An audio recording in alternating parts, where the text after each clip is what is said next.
Vamos a la parte de contrastes de este espacio, gracias a mi invitada de esta tarde, sobre todo porque es experta en la materia, a quien, bueno, pues yo le presento datos, le presento entrevistas que hemos tenido a lo largo de este día, dentro de las mismas notas que tenemos en Mega Noticias, y conocemos su opinión, conocemos esos datos que quizá hacen falta conocer, pues para tomar conciencia de los temas que tocamos aquí en este espacio. Hoy sobre la mesa estamos hablando de las escuelas de tiempo completo versus la escuela es nuestra. Presento a mi invitada, es Laura Ramírez, directora de activación de agentes de Mexicanos Primero, que además, Laura, en Mexicanos Primero le han dado un seguimiento puntual a cómo ha ido evolucionando la educación en nuestro país en los últimos años, no solamente con estos programas que acabo de mencionar, sino priorizando también pues a quienes deberían de ser una prioridad para el gobierno, que son las niñas, niños y adolescentes. Este futuro de México, que no solamente veámoslo hacia más allá, sino en el presente que avanza, y cómo pues la educación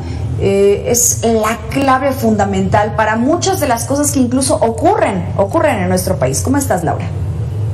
Hola Mitzi, buenas tardes. Muchas gracias por este espacio, por escucharnos. Efectivamente, somos una asociación dedicada a lo que nosotros llamamos el derecho a aprender, que quiere decir ir más allá del derecho a la educación y que los niños y las niñas realmente aprendan en la escuela y pues desarrollen las habilidades que necesitan. Para empezar con esta charla contigo, a ver, la escuela no es nuestra. Desde un principio que fue lanzada por el gobierno federal no se tenía muy claros los objetivos y cómo se iba a ir desarrollando y de qué forma iba a sustituir a las escuelas de tiempo completo, cómo era equiparable el objetivo de una, la implementación de una con el objetivo de otra y la implementación de otra. Hubo un cambio en las reglas de operación hace unos días, ustedes lo vieron con buenos ojos, pero ¿es suficiente para tener una educación de calidad en México? No, como bien mencionas, el programa en la escuela es nuestra, es el programa, digamos, estrella de este gobierno. Sin embargo, lo que hemos visto es que no ha habido como total claridad y transparencia para entender, bueno, cómo se va a destinar el recurso público para financiar ese programa. Entonces, inicialmente se le dedicó mucho más foco y más énfasis a que el programa fuera un programa de infraestructura. Esto no está mal per se, es verdad que las escuelas llevan con una deuda histórica incluso antes de la pandemia, y en la pandemia se agravó porque están muy descuidadas, muy abandonadas, y necesitan, pues sí se necesita inversión para que las escuelas sean espacios dignos y seguros. Sin embargo, al hacer esto y al pasar a la escuela nuestra, el que antes se llamaba programa de escuelas de tiempo completo desapareció. Y ahí fue cuando nos timbró, nos generó alerta, porque al desaparecer las escuelas de tiempo completo había un tema importante con el tema de los derechos de los niños y de las niñas. O sea, está bien invertir en infraestructura, pero no a costa del derecho que tienen los niños a la alimentación, de infraestructura, pero no a costa del servicio de alimentación y de la jornada ampliada, que es una posibilidad bien importante, y más después de la pandemia, para que los niños y las niñas estén más tiempo en la escuela aprendiendo. Sobre todo eso, ¿no? Reforzando aprendizajes, teniendo otros aprendizajes integrales como arte, deporte, inglés, computación, y con mayores posibilidades también de acompañamiento socioemocional, y sobre todo pues seguros y seguras en la escuela, ¿no? Entonces esa fue ahí fue que nosotros pues empezamos con acciones legales para que eso no sucediera. Primero, para que no se le quitara presupuesto al programa de escuelas de tiempo completo para pasárselo a las escuelas nuestra, y luego también por dictamen judicial dijeron que el programa de las escuelas nuestra, aunque desapareciera el otro programa, tenía que incorporar estos dos elementos, servicio de alimentación y jornada ampliada. Y el 28 de febrero de este año, las reglas de operación de las escuelas nuestra se publicaron, y en ninguna parte se estaban contemplando los dos componentes. Entonces volvimos a interponer una acción legal, pues para que no se violara el derecho de los niños y de las niñas, y el programa no se quedara solo en infraestructura. Entonces, ¿cómo están las cosas hoy? Una jueza sacó una resolución diciendo que efectivamente las reglas de operación no se podía operar el programa si no se incluían los otros componentes.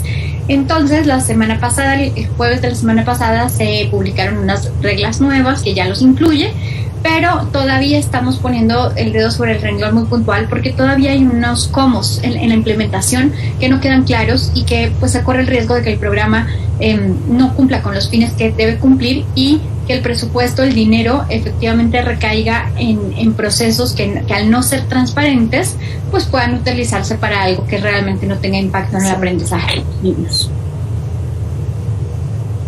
Exacto. Me da esta impresión de que se hacen cosas, pero siempre quedan varios peros, ¿no? Pero no se hizo esto, pero le faltó esto, pero vulnera, pero, ¿no? Y pareciera como si las autoridades no previeran esos peros, como si no fuera demasiado difícil poder entender lo que pudiera llegar a afectar a los menores. Sí, como tú mencionabas en un principio, sí hace falta mucha infraestructura, es cierto, ha habido el abandono de escuelas durante mucho tiempo, durante muchas administraciones, era una de las prioridades. El problema es que cuando te metes con la educación, cuando te metes con más después de la pandemia que necesitan este refuerzo y la alimentación, que es uno de los graves problemas también que se tiene en nuestro país, la desnutrición de pequeñitas y de pequeñitos, pues esto también pues es una situación complicada. Esto lo vio precisamente también la Unión Nacional de Padres de Familia, que pues en Mega Noticias nos dijeron vulnera directamente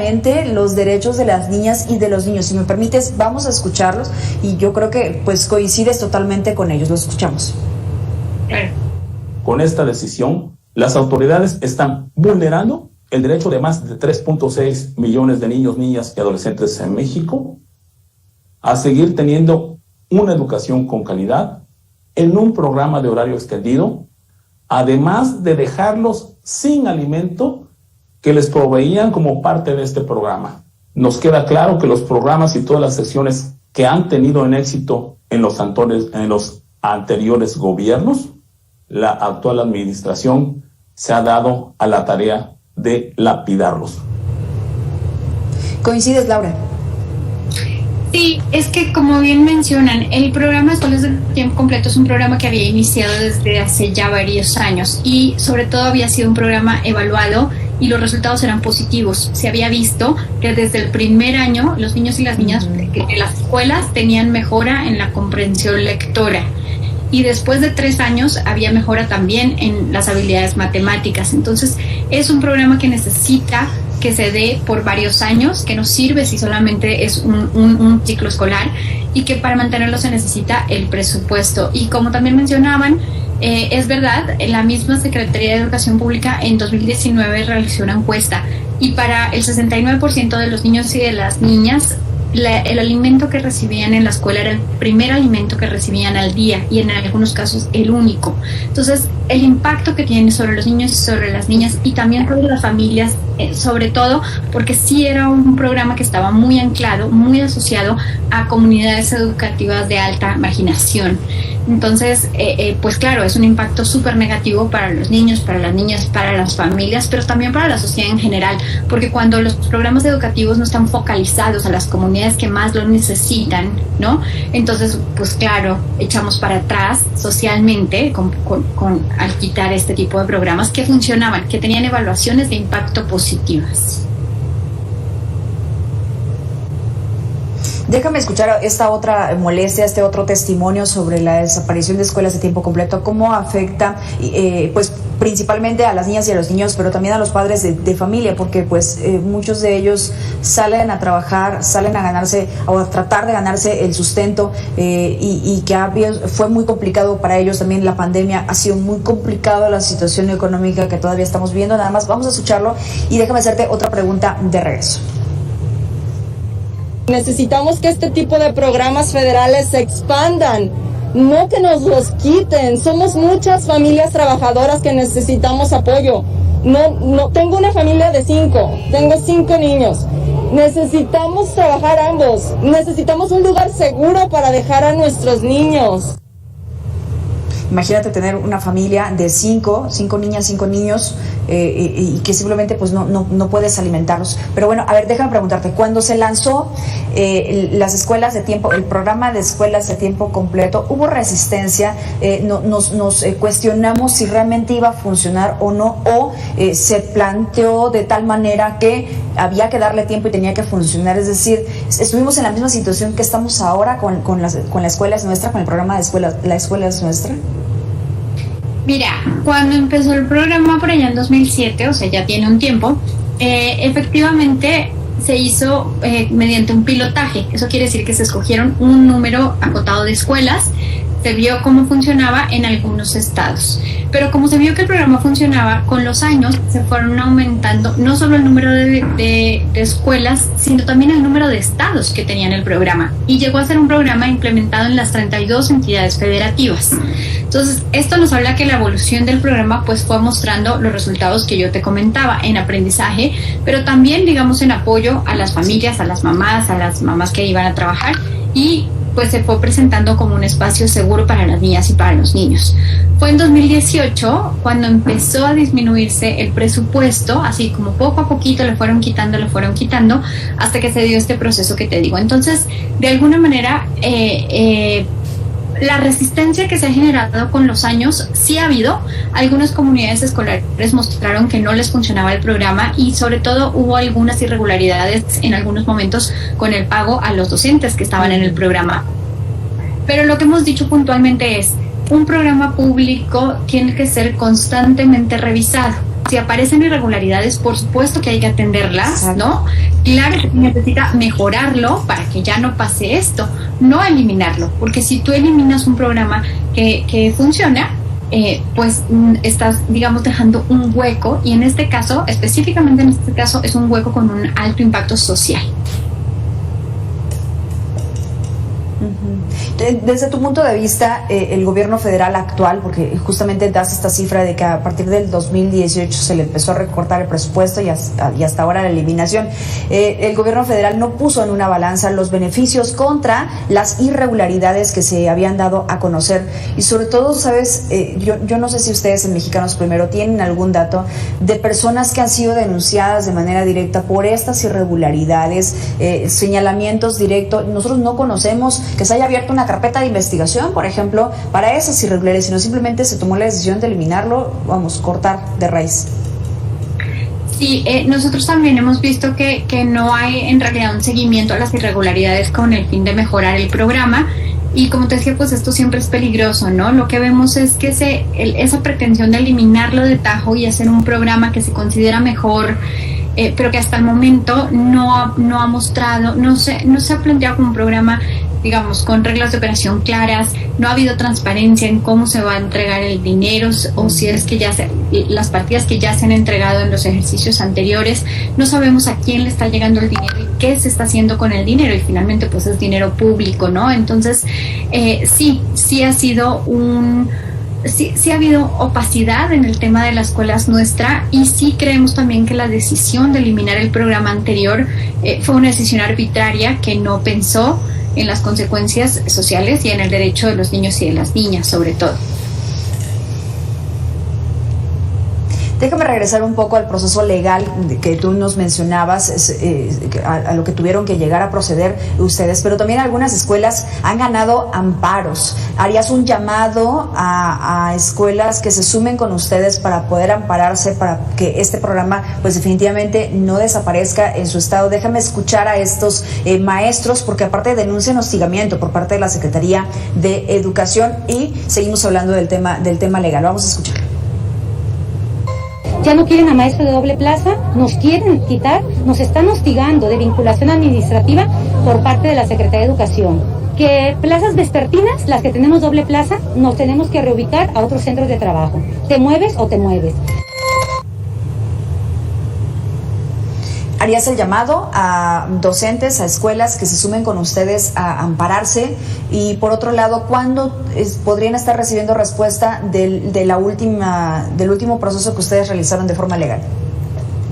Sí, Mira, más que un llamado a ampararse, nosotros estamos convencidos que el amparo es un mecanismo, es una herramienta legal que tenemos todos los ciudadanos, y como ciudadanos es válido que se use cuando se está vulnerando un derecho. Entonces, si las comunidades escolares, si los docentes consideran que es una herramienta pertinente para que no se les vulnere el derecho, claro que tendrían que usarlo, y por supuesto que no puede haber, o sea, es reprochable cualquier intento de hostigamiento por utilizar una herramienta ciudadana, democrática, en esta idea de la separación de poderes, ¿no? De yo voy con el Poder Judicial a que se me respete mi derecho.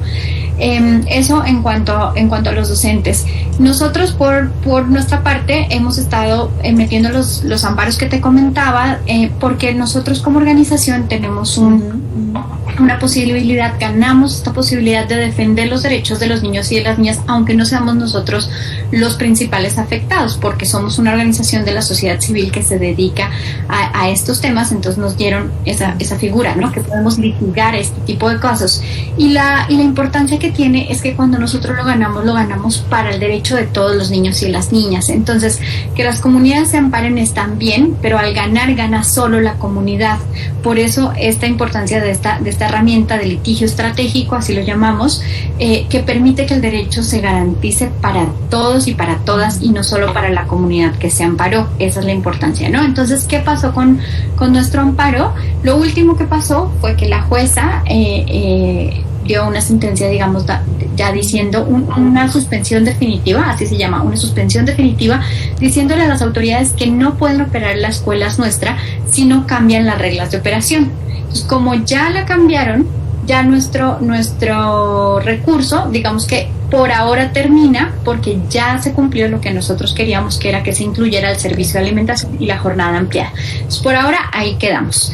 Lo que estamos evaluando en este momento, como te digo, acaban de salir las nuevas reglas, es ver qué de las reglas sí garantiza a cabalidad el derecho de los niños y las niñas, para estar ya seguros si ya con esas reglas es suficiente, o si necesitamos interponer otro recurso legal, un nuevo amparo, que nos permita seguir el camino de que el derecho quede súper garantizado para todas y para todos, ¿no? Todavía vemos algunas omisiones importantes en las reglas de operación.